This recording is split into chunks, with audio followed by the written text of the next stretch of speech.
Comme chaque vendredi matin, l'édito politique, c'est avec vous, Guillaume Bigot. Bonjour Guillaume.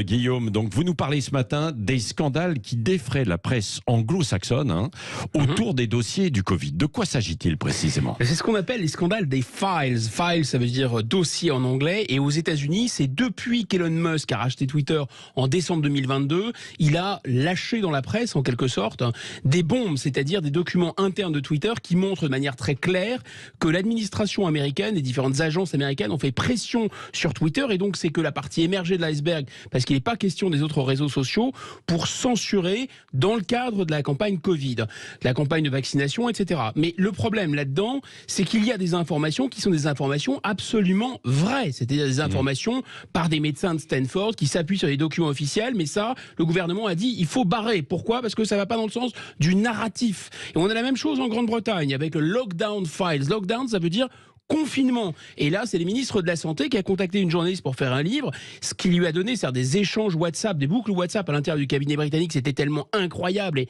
explosif qu'elle a décidé d'en parler. Alors, le confinement, il croyait que c'était pas vraiment très important.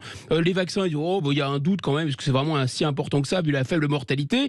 Les masques pour les enfants, ça sert à rien, mais on va quand même le faire parce qu'on les a commandés. Et surtout, un cynisme incroyable. Avec ce même narratif, il faut que les Anglais fassent dans leurs pantalons. Vous imaginez? Ouais. Oui, c'est ça. Il y avait, on s'en souvient au moment de Noël, en décembre, cette volonté un peu de faire peur, quoi. C'est totalement. C'est-à-dire qu'en même temps, c'est parce que le gouvernement semblait un petit peu perdu, quoi, britannique, quoi. Effectivement, il a hésité, mais à un moment, il semblait pas du tout convaincu par leurs propres mesures, et on se rend compte, disons, d'une dimension politique et pas seulement sanitaire. Ce qui est intéressant, c'est le brouillage du sanitaire et du scientifique par le politique. Est-ce qu'on en parle en France ou pas alors? Ce qui est vraiment très frappant dans cette affaire, c'est que je voulais vous en parler ce matin, c'est la disproportion entre le fait que ça occupe toute la bande passante aux États-Unis, en Grande-Bretagne, avec des commissions parlementaires, la Chambre des représentants aux États-Unis, avec tous les grands médias qui en parlent, et en France, quasiment pas de son, pas d'image. Alors un peu ce matin, merci d'ailleurs d'en parler, Patrick, mais grosso modo, normalement, on voit bien que le monde américain, il y a la moindre tempête de neige dans le Wisconsin,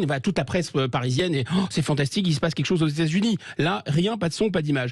Alors bon, les mauvaises langues directes, parce que l'état de la presse en France n'est pas ce qu'il est.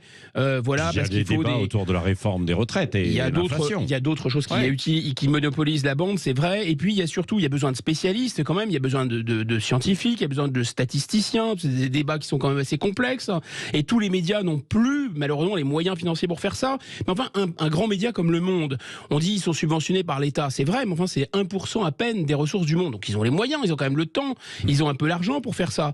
Non, ils disent que c'est pas très intéressant. Alors on se demande ce que fait Wall Street Journal, on se demande pourquoi le New York Times s'y intéresse, on se demande pourquoi la Chambre des représentants s'intéresse, mais eux, ça n'a pas l'air de les intéresser beaucoup. On dit, on n'apprend pas grand-chose. L'AFP dit, oh bon non, il n'y a rien de nouveau sous le soleil, France Info non plus. Heureusement, le Parisien et les Échos ont consacré des papiers à ces échanges absolument incroyables, et notamment à ce qui se passe en Grande-Bretagne. Bon, en un mot, est-ce qu'il faudrait une commission d'enquête en France autour de ça ou pas? Oui, bien sûr, il faudrait une commission d'enquête, je pense, au sens large. Vous savez, pendant Parce qu'il y en a eu, il y avait déjà eu quand même des enquêtes, quoi. Alors attention, il y a eu, effectivement, une commission d'enquête qui a voulu se monter sur la gestion du Covid, mais la République En Marche l'a enterré le 28 janvier 2021, donc ça c'était interdit. Ensuite, il y a eu une commission mixte Sénat, Assemblée nationale sur les effets du vaccin, et déjà les conclusions sont quand même assez salées, la presse n'en a pas parlé, ou très peu en fait, et il y a eu surtout une grande difficulté parce qu'il y a une partie des décisions et des débats les plus cruciaux, disons l'aspect le plus politique, qui est couvert par le Conseil de défense sanitaire. Et donc par le secret défense. C'est extrêmement compliqué. Par ailleurs, et pour terminer, comme vous savez, le contrôle parlementaire en France, qu'il s'agisse d'argent, de personnel disponible, de temps, etc., c'est un contrôle très faible. On n'a pas du tout le contrôle démocratique que peuvent avoir ces grands pays anglo-saxons, ces grandes démocraties anglo-saxonnes. Mais surtout, le mieux, quand vous voulez censurer quelque chose, c'est donner aux gens des bonnes raisons de s'auto-censurer. Est-ce que vous avez envie de ressembler, vous savez, au cocu de la mondialisation avec ses cornes qui a détruit qui a détruit aux États-Unis le Capitole? Non. Donc en fait, dès lors que vous abordez ces questions, vous êtes soupçonné par les Bac+5 d'être grosso modo d'extrême droite, complotiste, abruti, de mauvaises intentions. Merci Guillaume Bigot. Vous revenez tout à l'heure à 9h moins 20 en débat face à Éric Nolot, que l'on retrouvera aussi à 8h15.